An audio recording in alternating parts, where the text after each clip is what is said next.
Yes, welcome back after the break. So let's get started with the next topic. The second topic is accounting concepts. If you have to do certain accounting, yes, everything will have certain rules. Yes, like in mathematics, you had certain formulas. Yes, applying those formulas, you did solve those equations or whatever. Yes, for accounting also, no, if you want to do like accounting, there are certain rules or there are certain assumptions using which you do the accounting. That we call it as accounting concepts. Basically, accounting concepts are the assumptions or a certain concepts or certain rules under which the accounting is based on. Okay, these concepts are very important because using this only we do the accountings. Okay, so is this second chapter or unit 2? As per study material, this is unit 2. Okay, but I have kept each unit as a separate topic. Fine, whichever way you consider, sir, it is not really problematic. Unit 2 or chapter 2, what difference does it make? We have to cover it. That's all it is. That is my intention. So I have not cluttered the things. I've kept each topic as separate topic for me. Okay. All right. Entity concept. The first such concept is entity concept. What this particular concept says is business is separate from its owners. Like, let's say I started a coaching center. Sandesh coaching classes. Like this, I started one academy. Fair enough. Yes, I only started it. So I'm the owner of that business. Yes, the business ka name is Sandesh Coaching Classes. The owner of that business is Sandesh. Yes, as per the entity concept, owner is separate, business is separate. Meaning business and owners are separate from each other. We always do the accounting. Meaning accounting is always done from the business point of view. We don't do the accounting from owner point of view. We always do the accounting from the business point of view. That's all this concept talks about. Now, why is this there? If you have to look at it, like if I have to say same thing. Okay, I started a coaching center. All right, the name of that coaching is Sandesh Coaching Classes. All right, yes, fine. Now to start the business, I require money. Correct? No. Let us say I invested 5 lakh rupees. Because to do any business, we require many things to do. No, like to provide coaching, I require many equipments and things. Yes. So let's say I invested 5 lakh rupees into this coaching class wala business. Okay. Can you tell me, or will I get this money back? Suppose now I started the coaching. After 1 year, if I stop the coaching, if I close down this business, if there is any money in the business, will I keep it as it is or I will take it back? I invested 5 lakh now. After 1 or 2 years or after few years, if I plan to close down the business and if business has some money in it, will I keep it as it is or will I take back? I will take back. That means, can I say for me, this 5 lakh rupees is an investment? From my perspective, from Sandesh perspective, can I say this 5 lakh is an investment? Or specifically, can I say this as an asset? Because investment is an asset. Yes, cash, investment, land, building, these are assets. Because using this, you can earn something. Yes, those only we call it as assets. Fine. But just stop there for a minute. Think from the business perspective. Business is coaching class. Yes. Does business have any obligation to pay me my money back? Does the business have any obligation to pay its owners? Yes. If the business shuts down, the money left in the business has to be paid back to the owner. That means, can I say from business perspective, this 5 lakh rupees is a liability? Okay, it's more like a capital, but for simplicity, can I say it as a liability? Would I say in that? Yes. Fine. Correct. No. See, from one perspective, from one's point of view, this 5 lakh rupees is an asset. From another point of view, the same becomes a liability. Yes. In this case, how will you do the accounting? Because for accounting of assets, we do the accounting of assets one way. We do the accounting of a liability another way. Same transaction is asset for one party. It's a liability for business. So there is a tug of war or there is some confusion. Hence, they introduced this concept. They told, as far as the business is concerned, the business and the owners are different. and do always the accounting from business point of view. Everything, you'll always think whether a component is an asset, liability, expense, income, whatever. All these components, you'll assess it only from the business point of view, not from the owner's point of view. That's all entity concept says. Is it okay? That's the first concept. Like this, we have maybe like 10 or 15 concepts. One by one, we need to go through. Clear? Can I move on to the next? Small fatafat concepts, but good to know. Because after becoming CA, if somebody asks you this and you tell I don't know, that will be very wrong. Okay? Learn the basics properly, guys. Okay? Yes? Because basics is something which people study at CA Foundation and forget it off. If you go to a chartered accountant and stuff, now ask him basic questions. Sometimes they find it difficult to answer this because they would have forgotten it. So understand the things properly and learn it. That will help you in the long run. Okay? Okay, next is money measurement concept. This we have already discussed. In accounting, or you do accounting only for those transaction and events which can be expressed in money. Only those transaction and events which can be expressed in monetary terms or in money value terms, that only should be accounted. That is as per money measurement concept. If a particular transaction or event, if you cannot express it in terms of money, then we don't do any accounting for it. That's all money measurement concept talks about. Fine. Can I go for the next? Awesome. Periodicity concept. Okay, let's take a small example. Periodicity concept. Let us say I want to start a project. Let's say I want to construct a metro. Now that's what they're saying. Metro rail. Namma metro, bega katro. That's what they've been telling, the meme going around. Yes, metro construction in Bangalore is going on since 10 years almost. Yes, no. Okay, so let's say I got a metro construction contract from the government. Let's say this project is for 5 years. I applied for the tender of this particular project, metro construction ka. Okay, the construct this metro. Let's say it's a 5 kilometer or let's say it's a 50 kilometer stretch. For 50 kilometers, I'm going to construct a metro lane for the government. This I feel it will take about 5 years for me to construct this particular lane. Now, this is my business. Yes, no. I'm doing a particular activity means that becomes my business. Yes. Should I find out the result of my business? Result means should I find out profit or loss? After 5th year, because this project ka life is 5 years.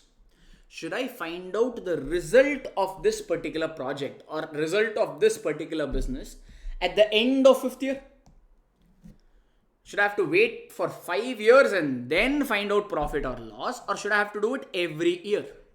Should I have to find out profit or loss every year or only at the end of the project ka life, which is 5th year? What is the answer according to you? We should find out the result for every year. That is as per periodicity concept. Okay.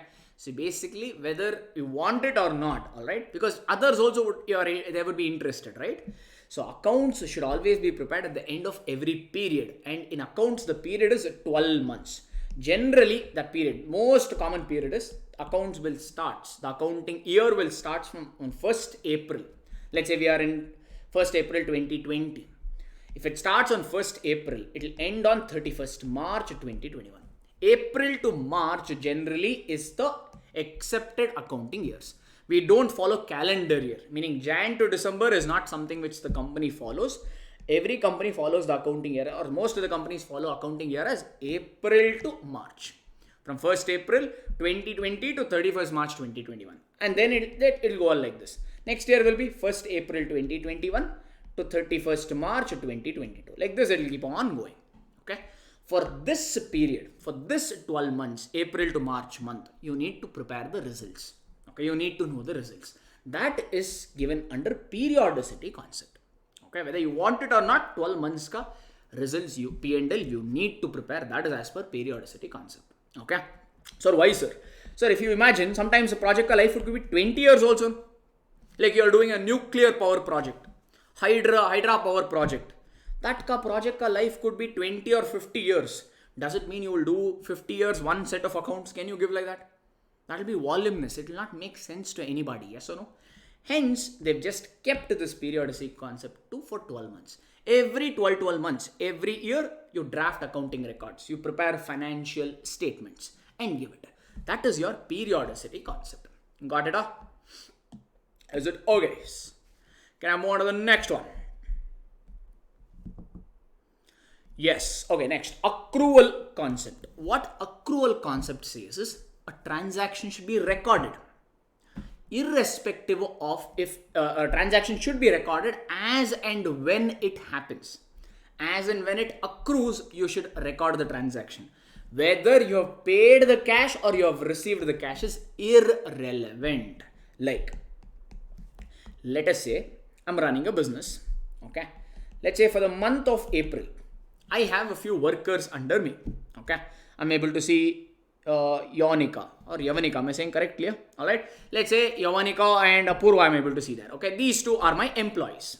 Alright. I've hired them. They're doing my business. I mean, in my business, I've hired them. So I have to pay them salary. So April month mein both these girls came and worked, right, in my business. They did whatever job that they had to do. But I have a policy that April month ka salary I will pay only on 7th May. That month ka salary I will pay it by 7th of the next month. That's how I'm going to pay. This is my policy. Like April month ka salary I will pay in 7th May. May month ka salary I will pay I will pay on 7th June. Like this. You tell me I'm paying salary to these guys. That means for me it's an expense. Agreed? Yes, I have to pay them. It's an expense. Agreed? Should I account that expense in April? Let's say for this instance, should I record this expense in April? Should I record this expense on 30th April itself? Or should I record it on 7th May? On which day should I account this? 30th April or 7th May? On which day should I account? Some of them are saying 7th May. Okay, others, we should record it on 30th April itself. Why? Sir, this is April month ka salary. No? April month ka salary, when should you pay, sir? April month ka salary, when should you account it? In the month of April only, yes or no? That is what accrual concept is telling about. Enough. Whether cash paid and cash received is irrelevant for your accounting. Check whether transaction is accruing, meaning it happened or not. Like here, April month mein those two girls, did they come and work? April month mein, did those girls come and work? Yes. Has the April month passed? Yes. That means compulsorily you should account it on 30th April only. That is as per the accrual concept. So why, sir, we can pay on 7th May only?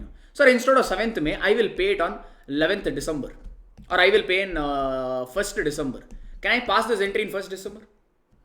Instead of, let's say, 7th May, I make this as December. I did not pay only. Alright.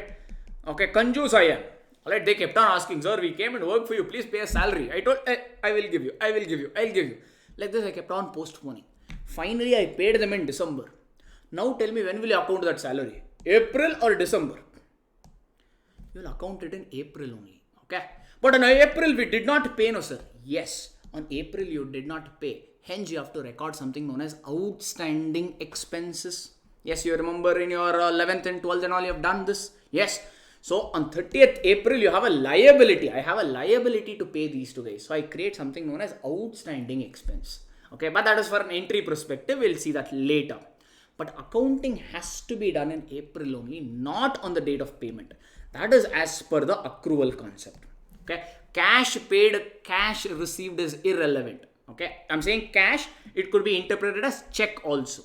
Whether I receive the payment in cash, check, or I make the payment in cash or check, that is irrelevant for accounting. What is relevant for accounting is the accrual, meaning the happening of the transaction. As soon as the transaction accrues or happens, you should record it. That's all accrual concept says. Is it clear, everyone?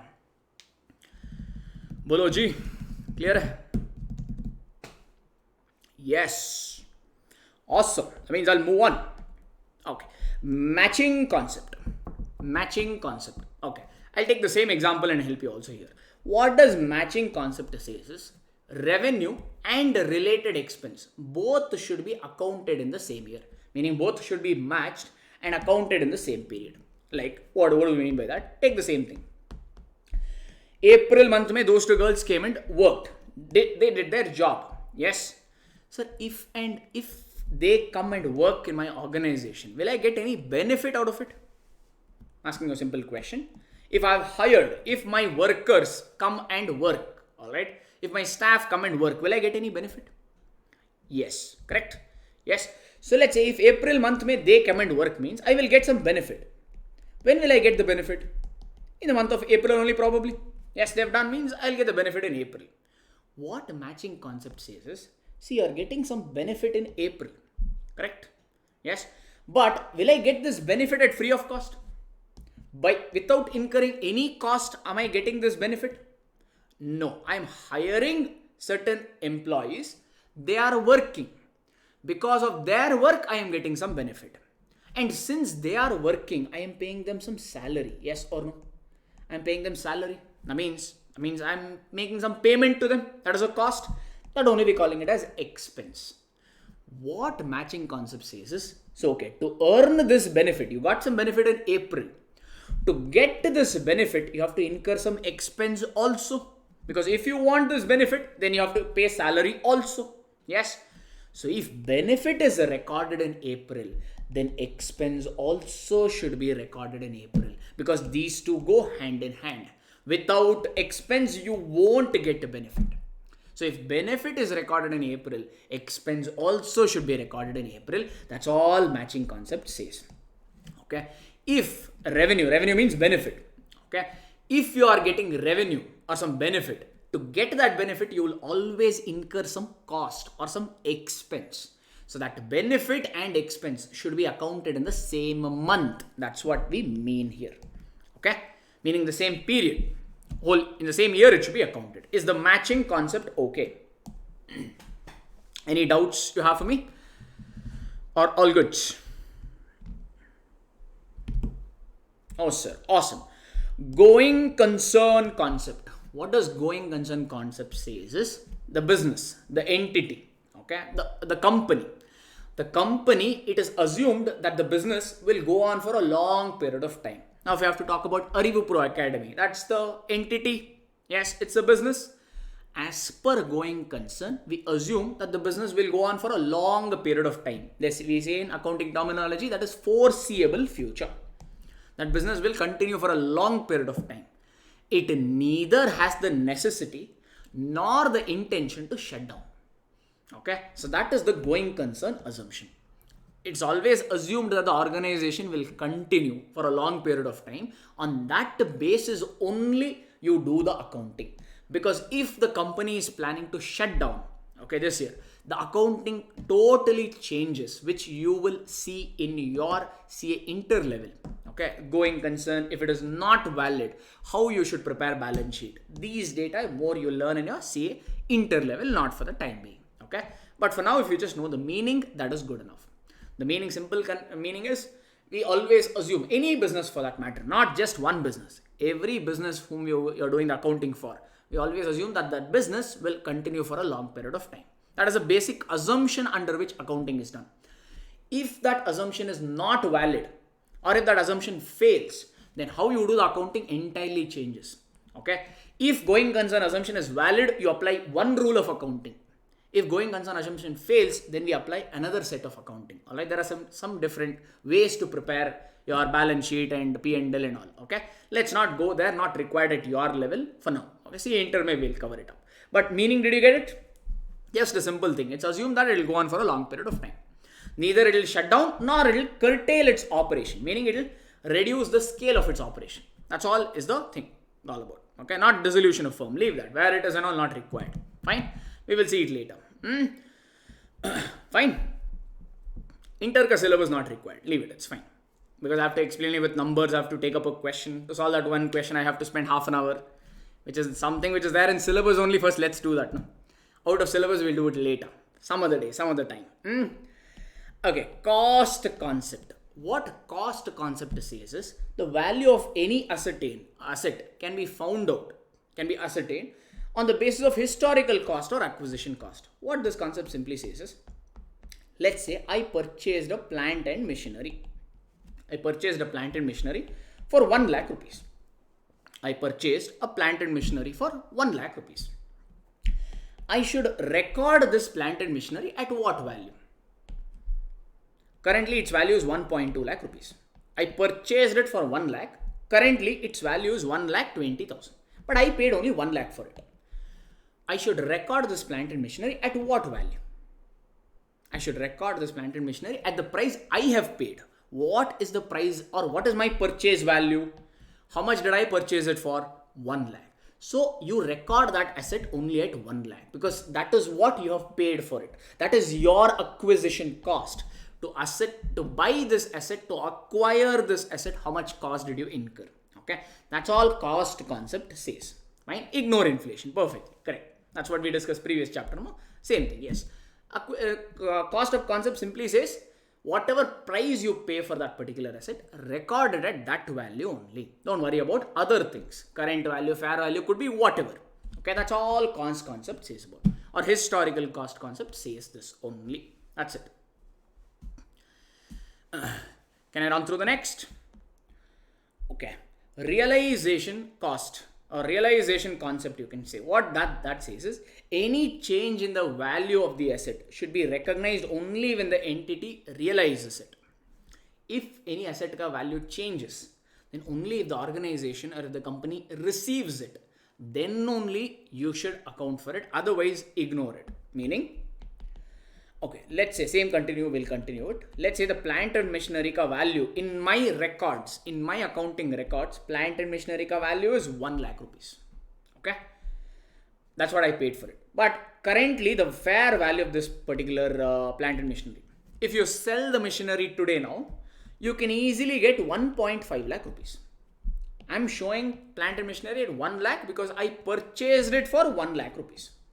But the fair value of that product, if I sell it, no, around I can get 1.5 lakh rupees. Can I record this plant and machinery at 1.5 lakhs? Or will I still show it at 1? Will I show it at 1.5 or 1 lakh only? I will still show it at 1 lakh, yes. Because, yes, if I sell it, I will get 1.5. But have I sold it already? If I sell it, I will get 1.5. But have I sold it already? No. That is what realization concept says. If there is any change in the value of the asset, meaning from 1 lakh, this value has become 1 lakh 50,000. That means there is an increase of 50,000 in the value of this asset. Yes, no? Asset means something through which you can get some benefit. If I have machinery, using that, I can get some benefit. Hence, it is an asset. So there is an increase in the value of the asset for 50,000. But did I get this 50,000 already? No, I will get it only on when I sell the asset. That is what they are saying it. Okay. If there is any change in the value of the asset, you recognize it only when the entity realizes it. Fine. Are we okay? For cost concept, whichever price is lower, we should take. No. For cost concept, you take whatever value you bought for it. How much ever you buy the asset for, you record it at that value. Market value is irrelevant. How much ever you pay to acquire that asset, that's all you will record it at. Okay. Realization concept also is one more extension of it. If there is any change in value, you can ignore it because you will get this 1,50,000 here only when you sell the asset. That is the reason. Okay. Otherwise, you will not get. That is all is your realization concept wala funda. All right.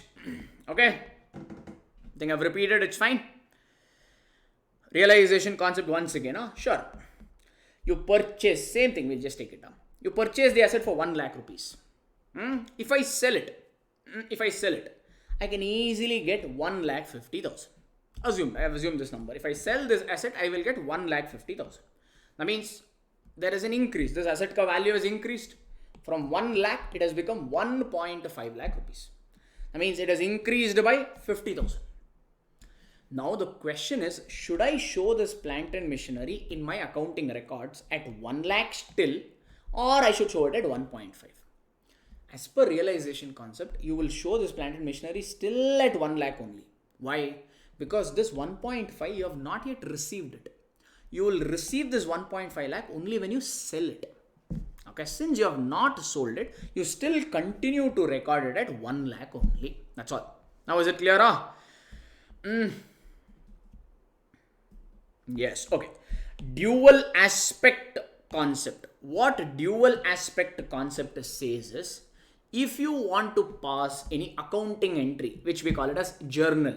Okay, accounting entries are always done through something known as journal, or we pass something known as journal entries. If you want to pass journal entry, you require two things. Only by having two things you can pass journal entry. One that we call it as accounts. Those we call it as accounts. One account will be debited, another account should be credited. Okay, the simple assumption of this concept, or the funda of this concept is, if there is a transaction, right, that transaction will affect two accounts, or it will have two aspects. Every transaction will have two aspects or two accounts. One account will be debited, another account will be credited. That's all is this. Okay, you'll not just have only one. Like in mathematics, you only have plus, right? In accounts, we have a debit and credit. Okay, if you want to do anything in accounting, there has to be a debit, there has to be a credit. Without debit and credit, you cannot pass any journal entry. There is always two components. Without it, there is no accounting.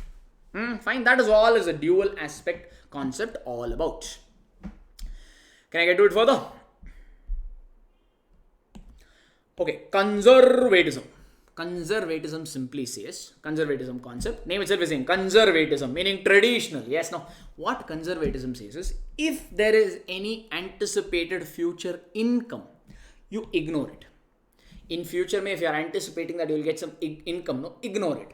But if there is any future loss, if you are expecting that there will be a loss, account it right away. Meaning, let's say after 3 months, I am expecting that I may make a loss. As per conservatism, you don't have to wait for 3 months to account it. You can account it right now. But in the same 3 months, if I'm expecting some gain, okay, that you ignore it. Okay, that a little bit of partiality. Many people don't agree with this accounting. They say it is biased, but we still need to go ahead and do it, because many of the accounting principles are based on conservatism.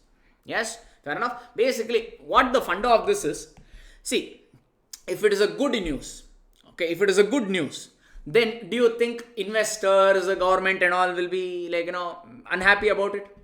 If there is good news, will they freak out? If the company is doing very good means, will they freak out? No. But however, if the company is doing bad, then they would like to know the bad news as early as possible. Yes or no? So that they can safeguard their position. If they want, they can sell off or stop transacting, and yes, they can escape from it. That is the idea behind conservatism. Okay. So loss information, try to give it as early as possible. Okay, future gain, it is okay. You need not have to recognize. Let that future period come. Then you can record it. That's all is conservatism. Many don't agree with this. They say both should have been recorded, but that's for another day. There are some arguments in favor or argument against also. That's not for us to decide on things. We'll have to just go ahead, because as I told, many principles are based on this. Is it okay? But there'll be pressure in the company if they think good will happen. But what if bad happens instead of good news? See, you don't have to go in the entire notion. Like bad debts, man. Perfect example for this is bad debts. Okay? Like provision for doubtful debts. You have sold goods to a particular debtor worth, let's say, 50,000. Of course, sold goods to somebody, 50,000. He will pay you the money only after 2 months, because you have given him 2 months credit. Okay? But now you got to know that his financial position is bad. Okay, he has ran, like Vijay Mallya. He took the loan and he ran. Yes, no, correct. Fine. Does it mean we will not recover this 50,000? Just because debtor's financial position is bad, does it mean we will not recover at all? No, we may recover, but we may not recover entire 50,000. No. The company feels maybe we will recover 40,000. 10,000 probably is a Tirupati toss. Put it in Tirupati Hundi and forget about it. Like that. Okay, that's what company feels. Yes. This only we call it as a provision for doubtful debts, if you remember. Those of you who have done accounting, I mean to say. Yeah? Are you able to remember this? So this is nothing but conservatism. This is your expected loss, not actual loss, but you account it right away. Okay? That's the funda of conservatism. That's all. Okay? There's future loss accounted, future gain, push it. That's it. No need to account. That's as per conservatism. Any further doubts or okay? Okay. Consistency. What does consistency says is, see, for doing the accounting, right, there are certain accounting policies. Like, some of you might have heard. If you have not heard also, it is okay. You have closing stock, just now we heard, no? To find out the value of the closing stock, no, you have various methods. You have various methods, like you can use a first in first out method, weighted average method. We have a inventory as a separate chapter, it will come. I'll tell you each and everything how to calculate. If you have not done, no problem. Okay, just listen to what I'm saying. Entire meaning, it's not required for the time being. To find out the value of the closing stock, right? There are a couple of methods. You can use first in first out, which is popularly known as FIFO, or weighted average method. Fine, like this. Can company follow both? 1 week I will use FIFO, another week I will do weighted average. Like this, I'll keep dabbling. Can they do that? No. These are accounting policies. So there'll be various accounting policies. Okay. The company cannot follow everything. They have to choose one. Among the various accounting policies, the organization should choose one. Either they will go for FIFO or they will go for a weighted average cost. Okay, one they have to choose. Organization has a choice, but they need to choose. Like you had a choice to join various academies. Now, fortunately or unfortunately, you have joined us. Correct to know. Yeah? Whether you're happy or unhappy, that is a secondary issue. Yes, but you have made a choice. Yes. Like that in accounting also, no? There is a choice, which we call it as accounting policies. Okay, one of the two. Okay, what consistency says is you have chosen one, right? Stick to it. Don't keep changing. Okay, from here FIFO I will go to weighted average again I will come back to FIFO. Don't keep jumping like a monkey. Okay, whatever you have chosen, follow it consistently year after year.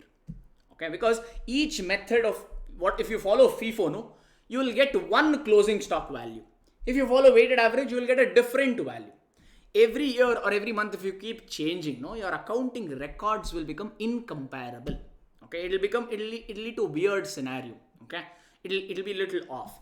Consistency simply says whatever accounting policies your organization has chosen to follow it consistently year on year. So that last year you followed a FIFO, means this year also you follow FIFO. So that last year ka financial statements, no, can be compared with this year ka financial statements. If you keep changing this, no, financial statements will not be comparable. You cannot compare. So that is what consistency says. Name itself is saying consistency. Follow it like on a consistency basis. That's it. What else to say? Okay. Is that clear? Okay. Materiality. Now somebody is saying, I'm happy I joined the class. Oh, yeah, awesome. Thanks. All right. Materiality concept. What materiality concept says is, I'll just read it out and then give you an example. Items which have significant economic effect on business should only be disclosed in financial statements. What this means is, so let's take a company, Reliance Industry. Okay. Probably, let's say the turnover of Reliance, I've not just recently checked. Let's say the sales, the revenue of Reliance is 50,000 crores. Assumption. I've not checked the actual numbers. We'll just go ahead with this. Okay, not 50,000, 50,000 crores. Okay, all right. Too big, no? Correct? Yeah. Reliance company. They purchased, 100 pencils, sir. Nataraja pencil or Camlin pencil or whichever brand ka pencil they purchased. 100 pencil they purchased by paying 1,000 rupees. They purchased 100 pencil by paying 1,000 rupees. Okay, that's all they did. For their employee, one pencil they gave. Hey, you joined my company, take one pencil. Like that they gave. Okay. 100 pencil, each carrying 10 rupees. So total value is 1,000 rupees. Now, do you think Reliance will pass 100 journal entries? Because accounting is done through journal entry, I told. Meaning one will be debited, another will be credited. They purchased 100 pencil. That means will they pass 100 journal entries? And show this 100 pencil in balance sheet saying it's an asset. Okay. Or let's say instead of pencil, let's take it as calculator, because pencil we may not use it. No. Okay. Calculator, let's say. They purchased 100 calculators. Normally we use calculator for more than 1 year. No. Correct. Calculator generally we use it for more than 1 year. Yes. Do you think Reliance will show this asset calculator in their balance sheet? 1,000 rupees calculator. Will they show it in balance sheet? Do you think it makes sense? Think logically. Do you think it makes sense? It's a 50,000 crore company. 1,000 rupees for them, is it really material or immaterial amount? Immaterial means very insignificant. This 1,000 rupees is nothing for them. Yes or no? Yes. So that is what materiality concept says. Don't clutter your financial statement by giving every data. Okay. Fair enough. You give in financial statement, only give that data which has significant effect. Okay. Meaning which is significant. How can you say it is significant? You can say something is significant provided that something affects your decision making. Do you think as an investor, you will see that they purchased 100 calculators, so you will buy Reliance shares? Huh? You will see this 100 calculators shown in balance sheet and then decide to buy Reliance ka shares. Will you decide like that? No. Because for you, this 100 calculators is irrelevant. Yes or no? Anybody will look at that and buy? No, right? Irrelevant it is. So that is what materiality concept says. Only those which are relevant, those which are significant, only show that. Don't put everything and clutter the balance sheet. If you do that, no, then it will become like what? The balance sheet only will become like what, the 1,000-page book. Okay, straight away you give it, and the investor will straight away put in kabaddi only. Yeah, Raddi only he'll put it off. Nobody will use that. Yeah, nobody will have patience to go through so much. Correct? That is what materiality concept says. Meaning only significant items you show. So how to find out whether it is significant or not? That is the management judgment call. You need to take a judgment here. Okay. So what is material depends on company to company. For a 50,000 crore company, this may be immaterial. But if there is another company, their turnover or their revenue is only 10,000. For a 10,000 revenue company, is this 1,000 rupees material? Very much yes, because it is 10% of this. Correct? No. Like that you need to take a call. What is material depends from company to company. It's a judgment call. There is no limit. Like 5% is material, 2% is material. Like this, nowhere there is a limit. It's a judgment call. Management judgment call it is. So they need to judge it and accordingly show it. That is your materiality. Material. Okay. Can I go over the next or any doubts in this you guys have? Hello guys? Awesome. Next, fundamental accounting assumption. There are 3 fundamental accounting assumptions, guys. Going concern, consistency, accrual. GAC, we will call it for remembrance sake. Going concern, accrual, consistency. What these 3 means, we already studied just now. Going concern, accrual, consistency. These 3 are considered as a fundamental accounting assumption. So what does that mean now?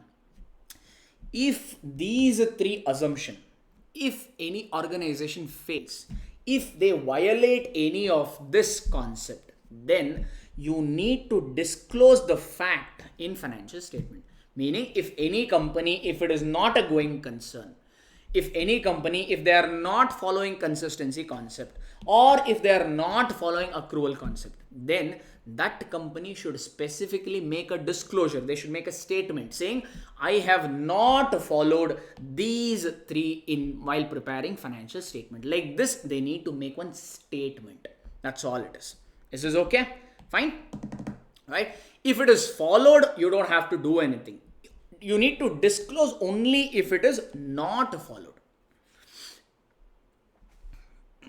Only if it is not followed, then only you do it. Otherwise, not required. Is this okay?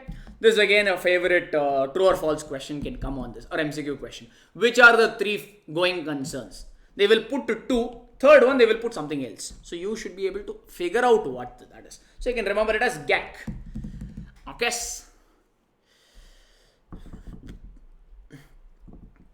Done. Can I go over the next 2? Okay, qualitative or quantitative characteristics of financial statements. If you are preparing financial statements, that should have a certain characteristics. It should have some features. What features are we looking at? It is understandability. What does this mean? See, if you're preparing financial statements, a reader, whoever is reading that financial statements, he should be able to understand it. That user should have a reasonable knowledge. Okay, if he's a science background student, okay, and then you give him financial statement, he may not understand it. But if he's a commerce background student, then he should be able to understand financial statement. Meaning, prepare the financial statement in such a way that somebody who has a reasonable knowledge should be able to understand it. Okay, that's all it says. Okay, fine. How do we ensure this? See now, Yeah, anyway, I told you in financial statement, some explanatory notes is also required. Some explanations you should give. Yes, we discussed that in the chapter number 1. First point, I have written 10 explanation points. First point, I wrote it in English. Second point, I wrote it in Telugu. Third point, I wrote it in Kannada. Fourth one in Tamil. Next, Urdu, Arabic, everything. I'm writing. I have a high language prowess. I'm showing off here. 10 points I've written in 10 different languages. Will everybody understand that? Huh? If I write in Greek and Latin, will everybody understand that? No. So present it in a way or use that words through which, don't use Shashi Tharoor wala English. Okay? Present it in a way or a simple language that people should be able to understand it. Like that. Okay? This is one. And other ways, I told you need to disclose accounting policies. Yes? Disclose those policies at one go. Like here I gave you previously example. If you remember, closing stock can be valued using FIFO method or weighted average method. These are two accounting policies. Among them, or these are two choices. Among these two choices, company has to choose one. Yes, the chosen one becomes accounting policies. Okay. What we say is that accounting policy should be disclosed in financial statements. Okay. But let's say first in page number 1 mein I disclose accounting policy 1. In page number 45 mein I disclose a second accounting policy. In page number 75 mein I disclose another accounting policy. Will it help? Will it help if I scatter the information throughout my financial statement? Bits and pieces. Like a thriller movie. I made financial statement like a thriller movie. Little bit only I'm showing. Will it help? No. That is what understandability concept says. Present your financial statement in such a way that your users should be able to understand it. That's it. Okay. Next, another characteristic of financial statement is relevance. Okay, you can say financial statements are relevant. Okay, when can you say, okay, here, my coaching, sir, whatever coaching I'm giving you, is it relevant for you? Is it relevant for you? Yes. How can you tell whether it is relevant? Because you are able to understand it. Yes, maybe on that ground you are judging me. Yes, some are not responding. They are saying, hey, nothing we are understanding. Nonsense he is speaking from that time. I am also seeing. Rodal Sigle on Gida Marioppa. No, anything like that. Any hunness? You guys have? No. Following? No. Okay, yes. Like this. So you are judging. My coaching, you are feeling it is relevant because you feel you are able to understand it. And you see the material you feel that will help you to clear your exams. Correct? No? That is what probably on those two parameters you are judging me. Yes. Same. Even users of financial statement will judge financial statement. On what grounds? If financial statements help them in their decision making process. Okay. Then we say financial statements are relevant. You can say something is relevant only when it helps in the decision making process. Whatever decision they want to take. Okay, decision could be an employee could take a decision to join your company, an investor could take a decision to invest your company, management could take a decision, whatever expansion decisions or whatever. Decisions could be anything. If financial statement is helping those guys in their decision making process, we say financial statement is relevant. That's all it is. Okay, so basically it should help in decision making. That's all is a quick summary on that. That is the next characteristics. Third characteristic is reliable. The financial statement that you prepare should be reliable. When can you say something is reliable? So you looked at my material, sir. Okay. Full error it is there. Full error, sir. Hey, this is only for fun I'm saying. Don't think of it. We have prepared material properly only. Okay. Yeah, it is trustworthy only. We put everything. Just for simplicity, I'm saying. If my material is full of errors. Okay. Instead of putting CS syllabus, no, I put in CS syllabus. CS foundation syllabus, I put it off. Okay. Can you rely on my material now? Can you rely on my material now? If it is full of mistakes, if it is not like, and if I don't put in CA foundation syllabus but give you CS ka. No. Yes, that is what we mean by reliable. Financial statements can be reliable only when it is free from error. There should not be any errors when you're preparing financial statements. It should be accurate. And it should also be free from bias. It should not be opinionated. It should not be going towards one point of view. Alright? Just because managing director feels something is correct. You should not do the accounting as per managing director whims and fancies. Accounting has a certain rules. Follow the rule and do the accounting. Okay. If what managing director is saying, if it does not agree with accounting rules, you have to ignore managing director ka comments. He might be in a reputed position, but irrelevant. Okay. For accounting, you have to follow accounting rules. Okay. If you are following that managing director ka instruction, knowing that it is wrong, then we say financial statement is biased, meaning you are preparing from his point of view. That is incorrect. So for it to be reliable, there should not be any errors and it should not be opinionated. Okay. What is right, you should just do it. What is required, you should do it, irrespective of what somebody says. That's what we mean by it should not have any bias. Last characteristics is comparability. Comparability, meaning whatever financial statements you prepare, no, you should be able to compare it. Like, see sir, we always have a habit, right, of comparison. Yes. If like at your level, what do you compare? Oh, I have MI phone, my friend has iPhone. That is your comparison. Yes. Or my friend got 90 marks, I got 70 marks. Yes. Yeah, fair enough. My boyfriend has a beautiful girlfriend, I don't have. Whatever it is. Yes, yes. Like this, there are some comparisons we draw. Whatever level, wherever we are, we draw our own levels of comparison. Yes. Even financial statements also should be comparable. Meaning, if you're presented financial statement for current year, let's say you prepared a financial statement for current year. Current year means we already discussed, no? As per periodicity concept, year is for 12 months. For current 12 months, you prepared financial statement. You should be able to compare this current year ka financial statement with last year also. With this 12-month ka current data financial statement, you should be able to compare it with last year also. Only then you can tell, no, whether have you improved or have you gone bad. Yes, like these. Okay. All right, somebody's cracking joke on girlfriend, boyfriend and all. Done pa. Okay. All right. So basically this what is comparability. So whatever financial statements you prepare, no, it should be comparable. Both from current year data, you should be able to compare it with last year. Not only this, let's say there are two software companies, Infosys and Wipro. Infosys ka financial statement, you should be able to compare it with Wipro ka financial statements because both are anyway in software domain. Both are into software business. Yes. So even these two financial statements, you should be able to compare it because only then you can take the decision properly. Yes. That is what we mean by comparability. Comparable should be both year on year basis. Current year, you should be able to compare it with last year. And you should also be able to compare it between entities. You should be also able to compare your financial statements with other entities who are in the same business. Okay. Those are your some characteristics of financial statements. With this, all the theoretical concept relating to this we are done for. Any doubts you have for me? A small recap.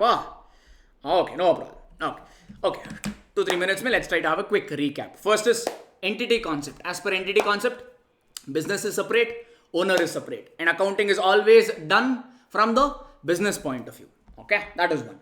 Money measurement concept. Money measurement concept says only those transaction in events which you can express in monetary terms, which you can express in terms of money, only that should be recorded. That is money measurement concept. Third one, periodicity concept. What periodicity concept says is you should prepare financial statement or you should have accounting record for a certain period of time you need to prepare. That is for 12 months. Every 12 months you need to prepare your financial statements. The life of the entity could be 20 years, 30 years, doesn't matter. Every 12 months you need to prepare financial statement as per periodicity concept. Accrual concept says account the transaction as and when it happens, meaning as and when it accrues. Whether you have paid the cash or you have received the cash is irrelevant. Okay, happening of the transaction is more relevant as per accrual. Next, matching concept. Matching concept means, see, if you want to earn some benefit or get some benefit, to get some benefit, you have to incur some cost also. Okay. If you are recording in the current year, then that expense also should be recorded in the current year only. You can't record benefit in the current year and expense in the next year. That is not how it works. Benefit and revenue should be, meaning benefit and cost should be matched and both of them should be recorded in the same year. Going concern. Going concern means, and normally one basic accounting assumption is the entity, the business, we assume it will go on for a long period of time. It neither has the necessity nor the intention to shut down or curtail, meaning reduce its operation by a significant amount. That's all is going concern. Assumption. Cost concept simply says whatever price you have paid to buy the asset, meaning acquisition cost, show the asset at acquisition cost only. The fair value, current market price could be anything. It really doesn't matter. How much ever you have paid for it, account it at that value. That is as per cost concept. Realization cost concept simply says, if there is any increase in the value of the asset, or if there's any change in the value of the asset, ignore it. Unless you realize it, don't account it. Okay. Again, like it's saying, just stick to the cost concept is what again this also is trying to say. That's all. Dual aspect concept. This says, if you want to pass any journal entry, if you want to do accounting, you always require two accounts. Any two accounts it could be, but you compulsorily require two accounts. One account will be debited, another account will be credited. So debit and credit is a must. Without this thing, you cannot do any accounting. Okay, that's how the accounting works. Basically on a debit and credit mode. Conservatism simply says, if in future if you are anticipating any loss, record it right away. You don't have to wait till the future. Record it right now. In future however, if you are anticipating any gains, then don't account it now. Account it in future when you realize it. Meaning when you get that gain, then only record it. Don't record it now. Consistency simply says, the accounting policies that you follow, the choices that you follow it consistently. Don't keep jumping. Okay, follow it year on year, same thing. So that financial statement will become comparable. That's all consistency says. Materiality means you don't have to disclose everything in financial statement. Only those which are important, those which are significant. If you disclose that, that is good enough. Next, we discussed fundamental going accounting assumptions, which you can call it as GAC, meaning going concern, accrual, consistency. If these three are followed, or you can call it as GCA also, whatever it is. If these are followed, if these fundamental accounting assumption, then nothing you don't have to do anything extra. That's all, done. If any of these things falls, not everything, if any of these fails, then you need to specifically give a disclosure. Company should disclose that saying, we have not followed this. Like this, they need to make a statement. That's all this particular thing says. Characteristics of financial statement. One is prepare your financial statements in such a way that users will be able to understand it. That is first characteristic. Second one, it should be relevant, meaning it should help the users in making the whatever decisions that they want. Next, it should be reliable. You can say something is reliable when it is free from error and bias. It should not be opinionized. You should do what is right. That's all. Okay. Fourth one, it should be comparable, both between the entities and within the entity, same current year and last year. Like this, you should be able to compare it. Those are characteristics of your chapter 2 ka summary. I've given you detailed notes here. Okay, summary I've given in charts. Detailed notes also I've given. Fine. If you have any confusion, you can refer to the detailed notes. Otherwise, charts should be okay. All right. Can we get PDF? No, PDF the charts will not be shared, okay, due to some copyright issues. So you can just buy the charts. Hard copy will give it to you. Soft copy cannot be shared. Yeah, you need to, as I said, I can just buy it out from going to learn.reviewpro.com. Time being, it may not be available. Hang on.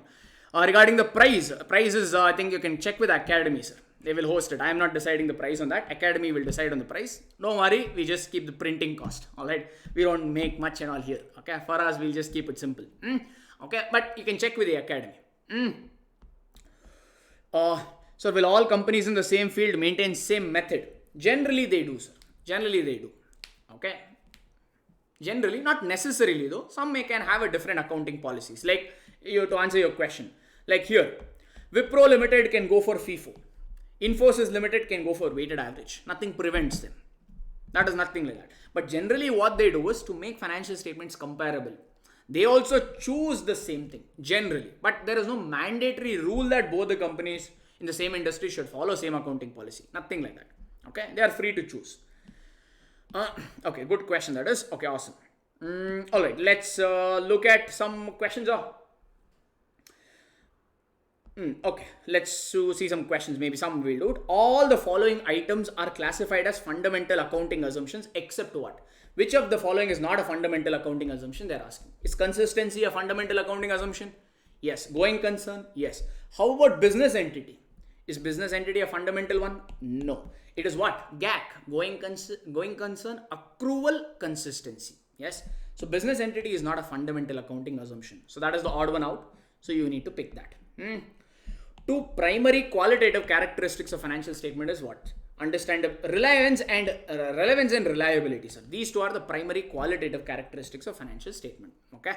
They've just called out this. You can remember that. Kanika Enterprise follows a written down value of method of depreciating machinery every year. Every year they're following like depreciation. Some of you must have done. You can follow straight line method. You can follow written down value method. You can follow annuity method. Like this, there are various methods to calculate depreciation. Those of you who have forgotten or not done, no need to worry. We have a separate topic known as depreciation, which we will have to calculate and do it any which way. Okay. So no need to freak out. You will do everything. Okay. But some of them might have done, so I'm just going a little ahead. Here, excuse me. No. Every year one company, they are following WDV method only. Why do you think they are following this? Every year depreciation, they are following same method. Why they are following this? Due to which one? Due to consistency. Yes, no. Because they want to maintain the consistency. Hence, they were going for the same method. So that is the right answer. They're basically following consistency accounting policy. Okay, let's look at this. A car. A purchased a car. A person, A or A Limited, whoever, has purchased a car for 5 lakh rupees by making a down payment of 1 lakh rupees. Meaning down payment means paying it immediately. He purchased the car whose value is 5 lakh rupees. By making a down payment of 1 lakh, immediately he paid 1 lakh rupees. And signing 4 lakh bills payable due in 60 days rupees. He told what is bills payable, we'll look at it later. Yes, basically he told I will clear the balance 4 lakh rupees in 60 days time. As a result of this transaction, what happened? Total assets. Or you tell me, sir, what happened to total assets? One, he purchased a car. Car is an asset. So you purchased a car worth 5 lakh. That means, can I say asset is increased by 5 lakh? Am I right in saying so? You purchased a car. So car is an asset. When you purchase it, car value has increased your total asset by 5 lakh rupees. Okay. But you made a down payment, no? Down payment means you paid some cash. Yes. How much cash did you pay? Down payment could be made in cash or through check. It's fine. Leave that. Let's not bother too much about that. So we paid a cash of 1 lakh rupees. Can you tell me what will happen to cash account? Cash balance will be same or it will reduce? You paid 1 lakh cash. So cash balance will reduce. Yes, no? That means both are asset. Even car is an asset, cash is an asset. Both are asset because using both you will get some benefits for more than 1 year. Yes, correct. That means what is the net impact on the asset, sir? One asset has increased by 5 lakh. Another asset has reduced by 1 lakh. So what is the net impact on asset? What is the net impact on asset? Net impact on asset is the asset has increased by 4 lakh rupees. Can I say so? Okay. This 4 lakh rupees, this particular A, the guy A, he should also pay a car vendor. No? Wherever he purchased the car from, he is only paid. 5 lakh is the worth of the car. He's only paid 1 lakh. How much still he needs to pay, sir? How much he still needs to pay? Out of 5 lakh, 1 lakh he has paid. How much is yet to pay? 4 lakh. That means if he is yet to pay means he has an obligation to pay somebody. That only we call it as liability. Yes, he owes somebody 4 lakh. Liability means owing.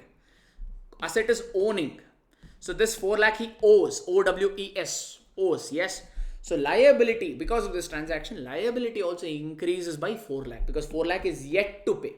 So they're asking the net impact of this transaction. Can you tell me because of this transaction, what is the net impact? Asset also increased by 4 lakh and liability also increased by 4 lakh. That is the option. This is the justification for that.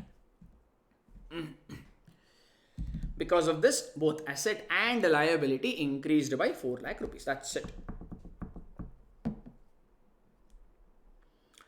Dana. Can I move for the next one now? Yes, Saru. Okay. Mohan purchased the goods for 15 lakh rupees and he sold 4/5 of the goods amounting to 18 lakh rupees. 4/5 he has sold means, can I say 1/5 he still has? Yes, because always fraction is what, sir? 1. 1 minus 4 by 5 is 5 minus 4 divided by 5, which is 1 by 5. Am I right in calculating this? Mathematics, yes. Some of you already would have solved all this. Yeah, this should be there in maths now. Is maths already done for you? Or it's going on? Yes, sir. Then, this basic calculations and all, I think you are pakka now. Yeah? Okay, awesome. So that means, can I say 1/5 of the goods is remaining? because they told 4/5 of the goods is sold. That means 1/5 is remaining. That remaining only we call it as closing stock or inventory. Closing inventory, or also known as closing stock. Yes. Yes. Okay, let's see. And he met the expense. See, buying and selling is not the only expenditure. There could be other expense also. So they're saying he had another expense of 2,50,000 during the year. Maybe salary to staff, rent, electricity, water bill, or whatever. He met the expenditure of 2,50,000. He counted the net profit as 3.5 lakh. Which of the accounting concept was followed by him? What is he doing, sir? He counted the net profit of 3.5 lakh. Check. He purchased the goods. That is like, purchase the goods means, can I call that as a cost? Can I call it as an expense? Would that be okay with you? Yes. And he sold the goods worth 18 lakh. That means sales is an income. So he took one expense, he took one income. There is also another expense of 2,50,000. All this he is accounted in the current year. All the three he accounted. Two expense, one income. All these three he accounted, and he got net profit. What is he trying to do here?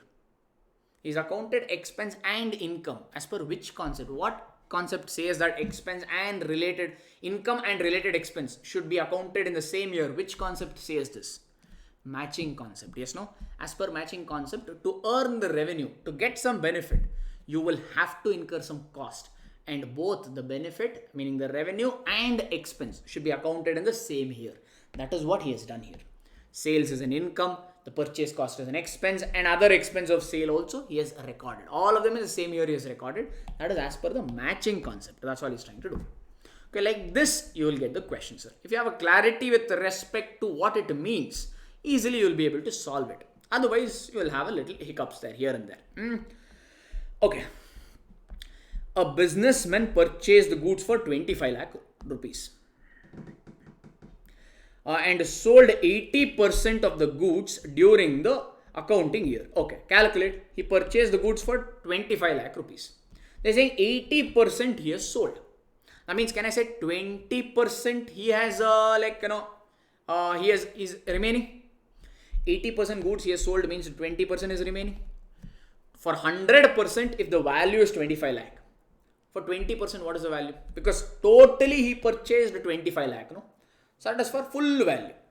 Only 20% is remaining, right? Can you tell me what is the cost of this 25%? Yeah, 25 lakhs at 20% is 5 lakh rupees. Yeah, you can calculate easily there here. Okay, fine. How to calculate easily? The way I calculate is, you can just follow that if you want. I just do 25 into 2. 25 2s are 50. So this I'll directly write it as 5 lakh, like this. Or 20% is nothing but 1 by 5. Yeah, somebody is pointing out that. 25 lakh into 1 by 5 is 5 lakh. That way also you can calculate. Everything don't use calculator. It is fine. Some are very, very straightforward. Like 10% if they ask. Simple way is 25 lakh. No, 25 lakh mein 1 0 you cut off. What remains? 2.5 lakh. That is a straightforward answer. You don't have to do 1/10 also there.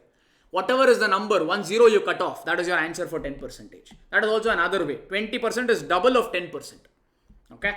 So some tricks which can help you solve it a little faster. So everything, don't make it a habit to use calculators. Your mind will stop working. You are in number crunching, you are a CA. So numbers you should be a little good at. Some calculations, basic calculations at least. Okay. Okay, coming back to the topic. So he has 20% of the goods remaining with him. The cost of that is 5 lakh rupees. Okay. The market value of the remaining goods is 20%. The cost of the remaining goods just now we found out to be 5 lakh. The market value of that goods, these 20 goods, if you sell in the market, it will fetch you 4 lakh rupees. I am not telling you this, the question is telling. The market value of the goods is 4 lakh rupees. Okay. He valued the inventory at cost. But the market value is 4 lakh. Don't look at the question, just look at the screen. Tell me which concept D he violated here. He showed this closing stock at 5 lakh rupees. Instead of showing 4 lakh rupees, he showed it at 5 lakh rupees. Which concept did he violate? Perfect. Conservatism. Because what does conservatism say? If there is any anticipated future loss, you should account it. Yes. So here, see, you might have purchased the goods for 5 lakh, but you will be able to sell it only for what value? If you sell it today, you'll only be able to get how much? 4 lakh. That means there is a loss, a probable loss. How much? 1 lakh. It should be accounted as per conservatism. He did not do, because he is still showing the asset at 5 lakh only. Hence, he has violated conservatism concept. Did everybody understand this? There's only calculation question here, in fact, I think. The rest everything is pretty straightforward. Somebody is saying, Yuvanika is saying, sir, closing stock should be recorded based on cost concept. Okay, actually no. Okay, yeah, you're right at your level. That interpretation is correct. I'm not violating this. But since you have asked this question, I will say a few words extra. Okay, listen to me, even if you understand, it is not a problem. Each of the component, right? Now, accounting is not simple as you've been studying here. Next level, you'll understand. Whenever you're doing accounting, there is something known as accounting standards, which our institute, CA Institute, has issued. There is accounting standard 2, which deals with inventory valuation. How inventory should be valued. There is a specific guidance given on that. Like this, for each component, you have a standards. Like accounting standard 1 is disclosure of accounting policy. AS2 is for inventory. AS3 is cash flow statement. AS4 is even occurring after balance sheet date. For fixed asset, you have AS10. For intangible asset, you have AS26. And in this, you will learn in your CA Inter. In your CA final, you will learn something known as Ind AS. Okay? Ind AS. AS is local GAAP issued by our ICAI. Okay, it is given by ICAI but published by central government. Okay, Ind AS is international standard. In your CA inter level of accounting and advanced accounting, you will learn accounting standards. In your CA final, you will learn Ind AS.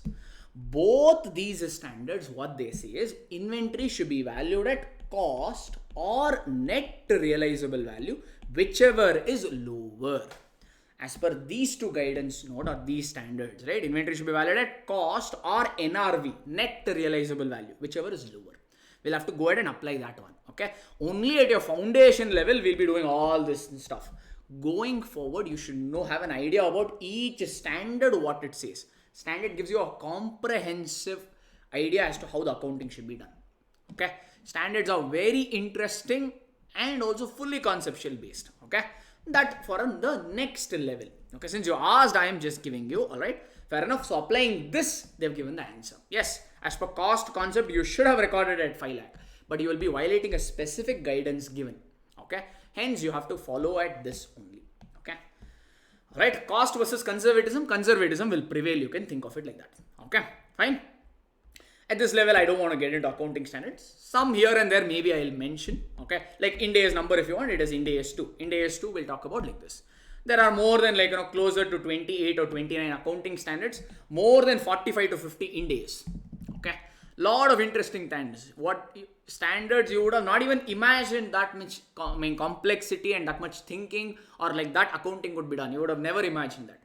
Very interesting things, especially Ind AS. One of the fabulous way they've drafted. Okay, great. But anyways, no point in talking at this point of time with you on that. Irrelevant, yes? Okay, since you asked, I just spoke few extra words. Even if I have not got it, absolutely no problem. Leave it, it's okay. Capital brought in. Okay, sometimes I will say extra words, okay? Don't feel disappointed. Because that is one of the disadvantages of taking all the three. You will know what comes what. No? So I'll give you a little extra information, that's it. Even if you don't understand, don't be bogged down, it is okay. Alright, just listen from here and leave it off from there. That is good enough. But see a foundation syllabus, retain it. Okay. Other than that, it is okay. Alright. Next one. Capital brought in by the proprietor is an example of what? If any capital has brought in by the owner. Proprietor means owners. Another name. Owner. If owner has brought in some money, because if you want to do a business, owner has to bring in some money. If owner brings in money, what will happen? Is what they're asking. If owner brings in money, what will happen? So let's say owner brought a money of 1 lakh rupees. I started a business by investing 1 lakh. I invested 1 lakh into the business and started it. That means cash came into my business. So can I say asset has increased by 1 lakh? I brought 1 lakh money into the business. So that is a cash. Cash increased by 1 lakh. Agreed? Alright, this is one. Should the business, let's say the name of the business is X Limited. Should X Limited, that is the name of the company, and I am the guy, I am the owner. Okay. Is X Limited liable to pay the owner? Is X Limited, is it liable to pay the owner? Yes, just now we saw account business entity concept. Owner is separate, business is separate. You always do the accounting from business. Business has a liability or business has an obligation to pay to the owner. Yes. So capital we'll call it. Whatever money the owner has brought into the business, no, we call that as capital. Basically liability, you can think of it like that. So capital meaning liability also will increase by 1 lakh rupees because of this. Because asset increased because cash came in, but business has an obligation to pay the owner also. Hence liability also will increase. So the answer is, if capital is brought in by the owner, then asset also will increase, liability also will increase by the same amount. Amount they've not given, I've just taken an example and taken that. That's it. Okay. Assets are held in the business. For what joy? If I buy camera, mic, this iPad and all, for what joy am I buying the assets of my business? For what joy did I buy this camera and all? To earn, yes or no? To get some money, to get revenue or benefits. To earn revenue only, like I am buying the assets. Not to sell them. I don't buy the assets. This phone and all, we use it or we sell it.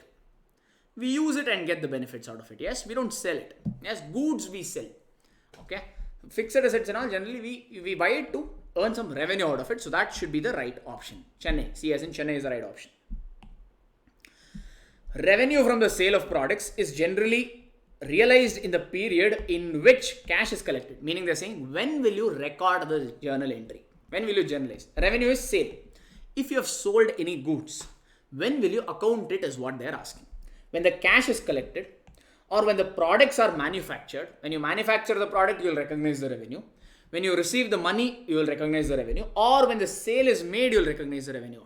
As per accrual concept, okay? You will recognize the revenue when the sale is made. And it is not simple as that. There is accounting standard 9, alright, which talks about revenue recognition. There is Ind AS 115, one of the biggest standard in your CA final, which talks about revenue recognition as well. Alright, as per all of them, whenever sale is made, only you should recognize. Done. This is just for your extra shots, not required to be quoted in your examination. So basically, applying at our level, we'll stick to this. As per accrual concept, transaction is accrued, it has happened. So the moment sale is made, we will record the revenue. That's all we will write. Okay, extra shots, it's fine. If you remember it, great. Otherwise, if you forget it also, absolutely no problem. The concept of conservatism when applied to balance sheet will result in what? If you apply conservatism concept, asset will be overvalued or undervalued. Like here, you applied conservatism concept. Inventory, you will show it at 5 lakh or you will show it at 4 lakh. As per conservatism concept, you will show asset at higher value or lower value. Lower value, yes. So that's what conservatism says. No? If there is any future loss, account it off.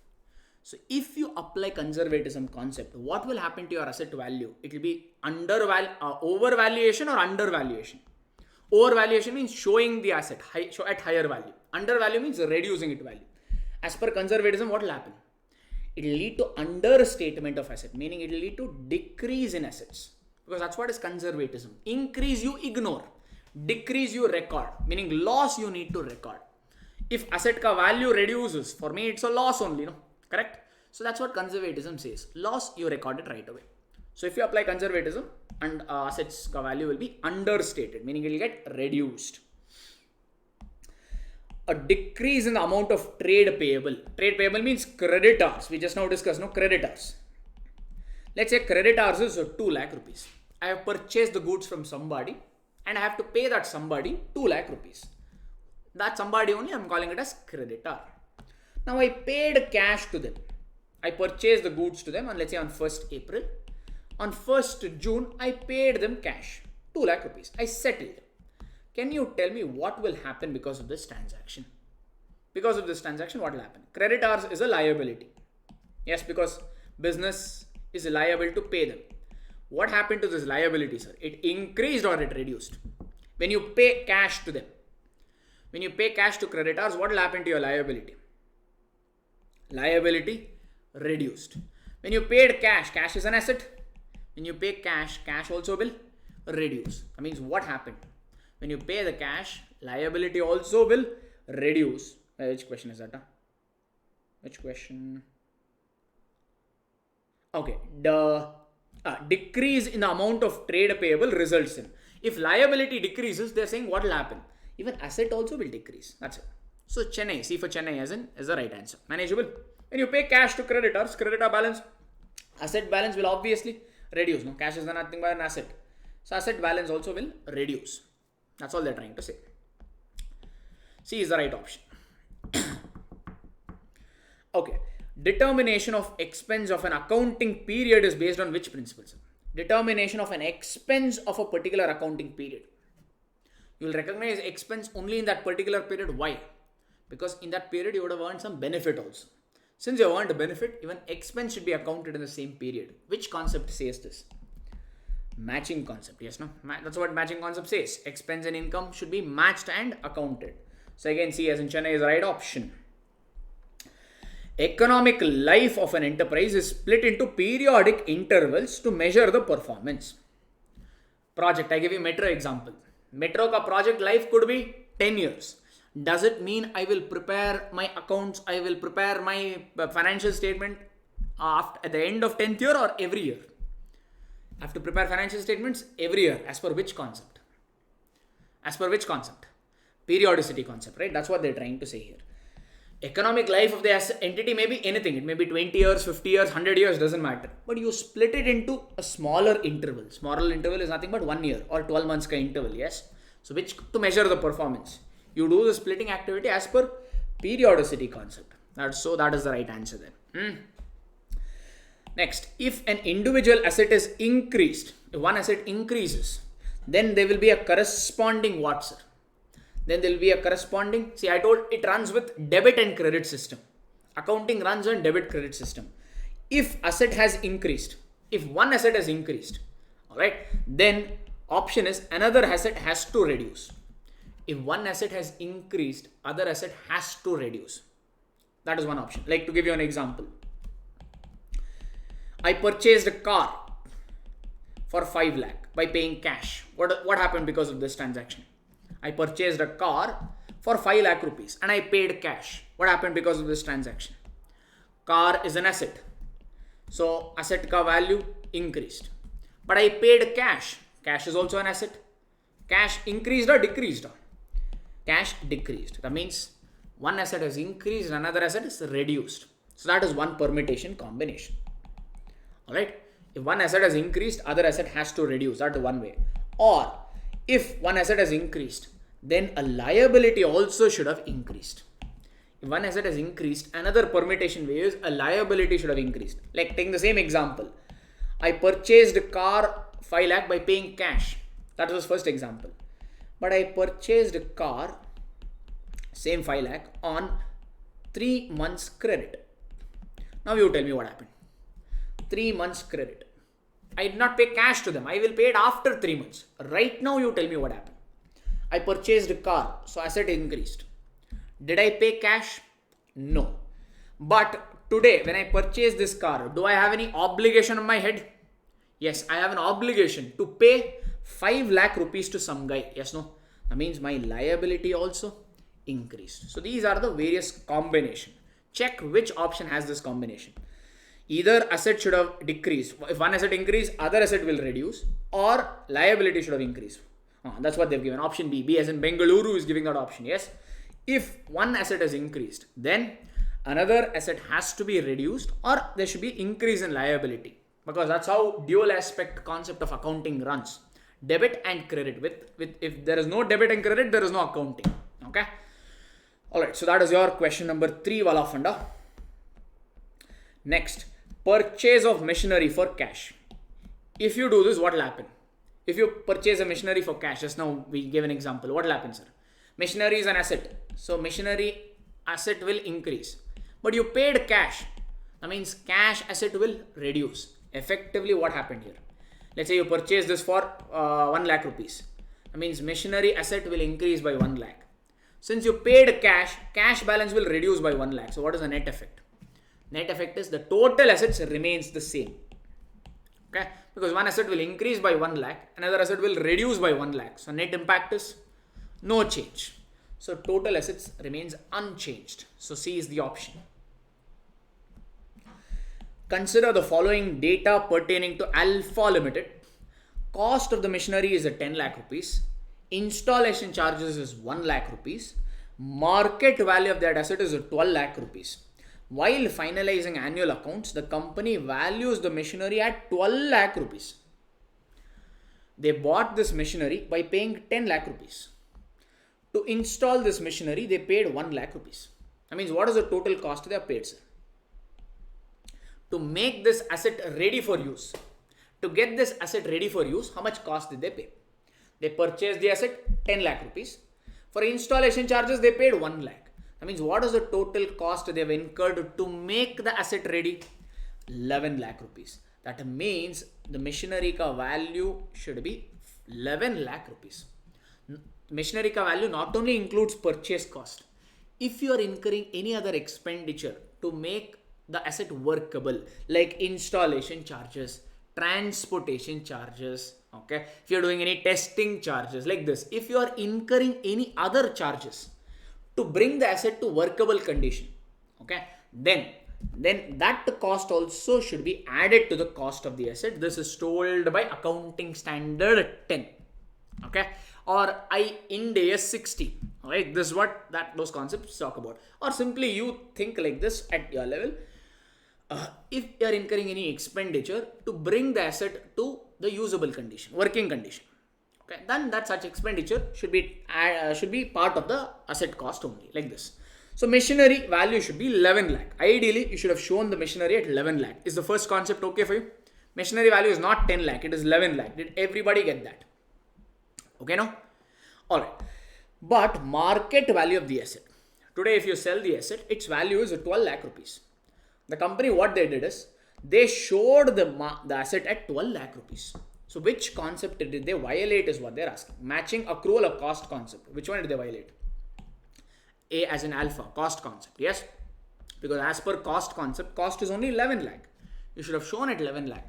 But they showed the asset in balance sheet at 12 lakh. So cost concept they have violated. Sir, then transportation cost also included in asset. Yes, if you are incurring any transportation cost, like suppose I bought this machinery from Jaipur. I purchased this machinery from Jaipur, but my business is there in Bangalore. If it has to come from Jaipur to Bangalore, yes, I have to incur some transportation cost. That also will be added to cost of the machinery. Any cost incurred to bring, if you want the exact terminology, I can tell. Any cost incurred to bring the asset to the present location and condition so that it can operate in a manner as intended by the management should be capitalized. This is what AS 10 talks about. Simply this means, okay, to get the asset to the way management wants it. See, if somebody buys the asset, they want to use it someday, yes. To bring the asset to that usable condition, if you are incurring any cost, alright, that should be added to the cost of the asset only. Alright, forget about the big statement I made, it's okay. Alright, just I thought you might have studied AS 10, so I gave you that correlating sentence, that's it. If you have not studied, no, not a big deal. Alright, fair enough. To answer your question, yes, any cost for that matter, like if you're incurring any registration fees, okay, there could be multiple here, anything for that matter. Okay, transportation cost, loading charges, unloading, whatever it is, to bring the asset to the condition, whatever condition management want to use it in. Till that condition is reached, you go on adding the cost to go on adding the expenditure to the cost of the asset only. That becomes a part. Have I answered your question? Can I move forward? Sir, after using it for few months, if you repair it, it will be capitalized. No. Once the asset has come to usable condition, later on if you are incurring any expenditure, it will not be capitalized. It will go off to P&L.